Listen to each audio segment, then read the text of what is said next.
Nanumpa bilang bagong kasapi ng Bangsamoro Federalist Party ang mga barangay officials ng Iranon Corridor. Pinangunahan ni BFP President MP Tumanda Antok at MP Kitam Kadatuan ng oath-taking kasama ang mga alkalde ng Iranon municipalities. Ang News Now sa report.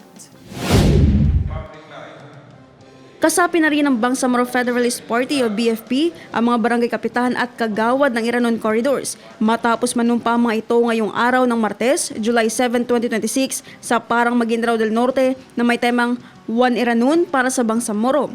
Dumalo sa nasabing aktibidad sina MP Tumanda Antok, MP Kitem Kadatuan, MP Ibrahim Ibay at mga mayor mula sa Iranon Corridor tulad nina Parang Mayor Kahar Ibay, Barira Mayor Abdul Rauf Tumawis, Buldon Mayor Pamilla Manalaw Masurong at Matanog Mayor Zoria Bansilguro. Tinatayang nasa 62 na mga barangay kapitan at barangay kagawad mula sa Buldon, Matanog, Barira at Parang ang nanumpa bilang bagong kasapi ng BFP. Tayo po sa Bangsamoro Federalist Party ay natutuwa dahil kasama na natin yung mga local chief executives, mga councilors at barangay captains sa paninindigan natin na magkaisa yung Bangsamoro para sa pagsulong ng mga programang pangkapayapaan, kaunlaran, kaayusan ng ating Bangsamoro Autonomous Region in Muslim Mindanao.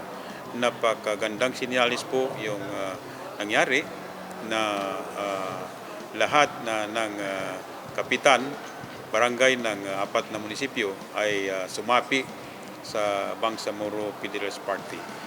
Matagal na natin hangad na lahat ng tao ay sasapi sa Bangsamoro Federalist Party para mabuo natin yung ating mission na One Bangsamoro sa Autonomous Region in Muslim Mindanao. Tayo po ay nagpapasalamat sa ating mga barangay chairman at chairwoman to include our municipal mayors, vice mayor, and the municipal mayors ng Iranon Development Council na kung saan ipinakita natin ang ating pagkakaisa.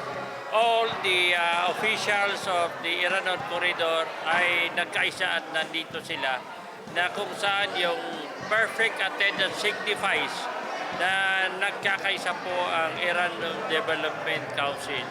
So kung paano natin ito nagawa dahil ang pinapakita natin ang pagkakaisa at pagtutulungan ng Iranon.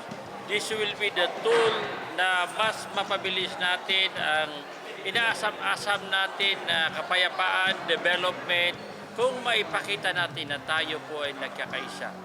This will show our directions kung sa isang sinyas lang ay nagkakaintindihan na lahat. So ito po yung hugot ng ating mga local chief executive ay sinusuportahan tayo ng ating mga constituents.